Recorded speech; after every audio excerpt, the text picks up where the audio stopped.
আগামী নির্বাচনে নতুন ভোটার ৪৫ লাখ। এদের মধ্যে ভোট নিয়ে রয়েছে উচ্ছ্বাস, নিরাপত্তা নিয়ে রয়েছে শঙ্কাও। গণঅভ্যুত্থান, মুক্তিযুদ্ধ ও মত প্রকাশের স্বাধীনতায় গুরুত্ব দিচ্ছেন তরুণরা। বলছেন, রাজনৈতিক দলগুলোকে তরুণদের চাহিদা বুঝে পরিকল্পনা সাজাতে হবে। বান্ডেল থাকলে প্রতি সেনমানিতে টাকা বাঁচবে। বিকাশ সেনমানি বান্ডেল কিনে জিতুন প্রতি লেনদেনে। ফেব্রুয়ারিতে নির্বাচনের প্রস্তুতি নিচ্ছে সরকার ও রাজনৈতিক দলগুলো।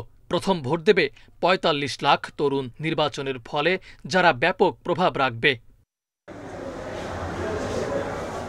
নির্বাচন নিয়ে তরুণদের ব্যাপক উচ্ছ্বাস, তবে কিছু বিষয় নিয়ে হতাশাও রয়েছে। আইনশৃঙ্খলা পরিস্থিতি ও রাজনৈতিক পরিবর্তন নিয়ে রয়েছে শঙ্কা। আমাদের নিরাপত্তা যেন তারা নির্দিষ্ট করে। আমরা আমাদের জীবনের যে চাহিদাগুলো, এটা তারা যেন পরিপূর্ণভাবে আমাদেরকে বুঝিয়ে দেয়, যে আমাদের দেশের জন্য ভালো কিছু করবে, যে কমিটমেন্টে আসবে যে আমি দেশের জন্য এই করব, এবং সেটা যদি আমরা এই এখন থেকে দেখাতে হবে তাদেরকে, আমরা কাদেরকে ভোট দেবো। আমরা স্টুডেন্টরা যুদ্ধ করলাম, আন্দোলন করলাম, ফ্যাসিস্ট সরকার নামাইলাম, অনেক কিছুই করছি, কিন্তু যেই জিনিসের জন্য আমরা যুদ্ধ করতেছি, এত রক্ত দিচ্ছি, সেটা হচ্ছে শান্তি। আমি কোথাও দেখতে পাচ্ছি না যে এমন কোনো শান্তি পাচ্ছি। গণঅভ্যুত্থানের মধ্য দিয়ে যে স্বপ্ন তৈরি হয়েছিল তা বাস্তবায়ন হয়নি বলে মত অনেকের। দলগুলোকে তরুণদের চাওয়া বিবেচনা করার তাগিদ দিয়েছেন তারা। গণতন্ত্র এবং মত প্রকাশের স্বাধীনতা, এই দুইটা বিষয় হচ্ছে আমার কাছে খুবই গুরুত্বপূর্ণ। গণতন্ত্র পুনরুদ্ধারে বা গণতন্ত্র রক্ষায় বা গণতন্ত্র চর্চায় আমাদের এবং আমাদের ভবিষ্যৎ প্রজন্মকে যেন আবার পুনরায় কোনো জুলাইয়ের আগমন ঘটাতে না হয়। ধরেন এই তিন দলের মধ্যে আওয়ামী লীগ কেমন করলো এটা তো আমরা দেখলাম।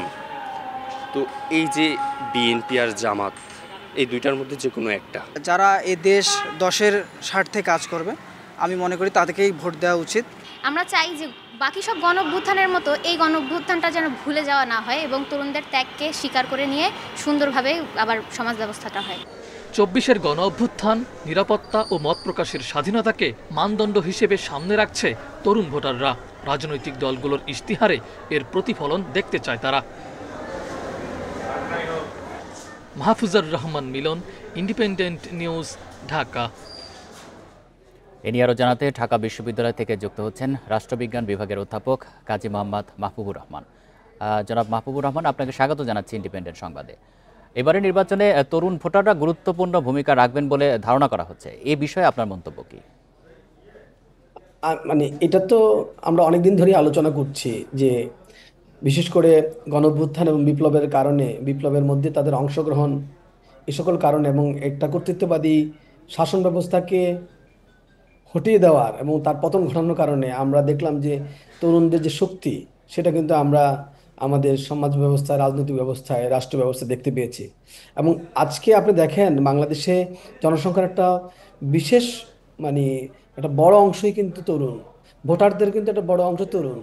তো এখন তরুণদেরও শিক্ষার কারণে বা আমাদের সোশ্যাল মিডিয়ার কারণে এবং অন্যান্য কারণে তরুণদের মধ্যে একটা সচেতনতা বেড়েছে।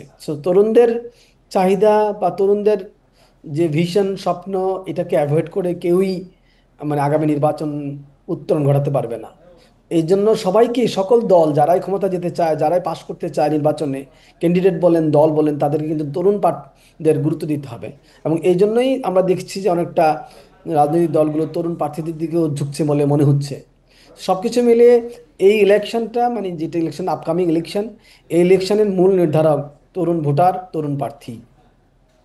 আপনি বলছিলেন যে তরুণদের যে ভিশন, সেটিকে আসলে গুরুত্ব না দিয়ে কোনো দলই পার পেতে পারবে না।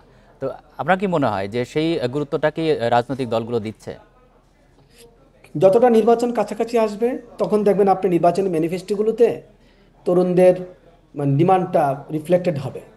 কারণ সবাই তো বুঝতেছে এবং অনেক তরুণরা কিন্তু সরাসরি জড়িত রাজনৈতিক দলগুলোতে, এবং রাজনৈতিক দলগুলোর যে ভিশন তৈরি হবে বা ম্যানিফেস্টো তৈরি হবে, সেখানে কিন্তু তারা অ্যাক্টিভলি পার্টিসিপেটও করবে এবং এখনও করছে। তো আমার কাছে মনে হচ্ছে তরুণদেরকে অ্যাভয়েড করে কোনো কিছুই হবে না। আপনি আগামী ম্যানিফেস্টোতে ক্লিয়ারলি দেখবেন যে একটা বড় ম্যানিফেস্টোর কিছু অধিকাংশ বিষয়ই বা অনেকগুলো বিষয়ই তরুণদের ডিমান্ডকে কেন্দ্র করে তারা রাজনৈতিক দলগুলো ক্ষমতায় আসলে কিভাবে তরুণদের ডিমান্ড, চাহিদা পূর্ণ করবে, সেটা কিন্তু তারা তাদের ম্যানিফেস্টোতে প্রায়োরিটি দিবে। না দিলে কিন্তু তারা নির্বাচনে উত্তরণ ঘটাতে পারবে না। আরেকটি বিষয় একটু জানতে চাই, তরুণরা মুক্তিযুদ্ধ, গণঅভ্যুত্থান এবং বাক স্বাধীনতার উপর বেশি জোর দিচ্ছে। এসব বিষয় নির্বাচনে কী ধরনের প্রভাব ফেলতে পারে বলে মনে করেন? খুবই মারাত্মকভাবে প্রভাব ফেলবে। প্রধান কারণ হলো যে আপনি জানেন কর্তৃত্ববাদী লড়াই মানে কর্তৃত্ববাদ বিরোধী লড়াইয়ে তরুণদের অংশগ্রহণ এবং আমাদের সকলের অংশগ্রহণের একটা প্রধান কারণই ছিল কিন্তু বাক স্বাধীনতার অভাব গত 15 বছর। আপনি দেখবেন ছাত্র জনতার মধ্যে কিন্তু অনেকেই দলমত নির্বিশেষে যোগদান করার চেষ্টা করেছে, অনেকেই। এটার প্রধান কারণ ছিল কি, একটা ঐক্য ছিল যে গত 15 বছর কর্তৃত্ববাদের কারণে আমরা কথা বলতে পারি নাই বা লিমিটেড কথা বলতে পেরেছি। তো এইটা নাগরিকরা মানে তরুণ শ্রেণীর নাগরিকরা বিশেষ করে তারা আর এটা ফেরত চায় না, অন্যরাও চায় না আমি মনে করি।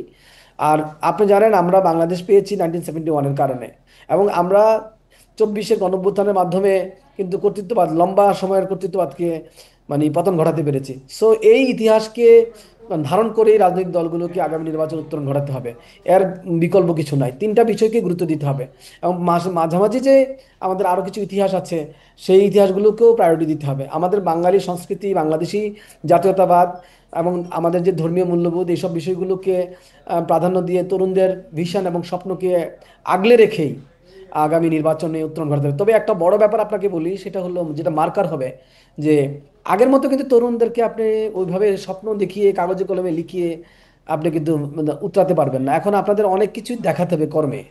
তো আপনি আগামী নির্বাচনের আগে যে সকল দলগুলো তাদের কাজে কর্মের মধ্যে তরুণদের স্বপ্নকে কিছুটা বাস্তবায়ন করতে পারবে, তাদের উপরেই তরুণদের বিশ্বাস জন্মাবে যে তারা ক্ষমতায় আসলে সেইটা রক্ষা করতে পারবে, এছাড়া কিন্তু হবে না। আমি মনে করি এইবার তরুণরা শুধুমাত্র স্বপ্ন দেখে তাদেরকে মানে মিথ্যা স্বপ্ন দেখিয়ে ভুলিয়ে বালিয়ে আপনি ক্ষমতা আসা যাবে না। এটা কিন্তু অনেক বেশি চ্যালেঞ্জিং হবে এই নির্বাচনে তরুণদেরকে কনভিন্সে রাখা।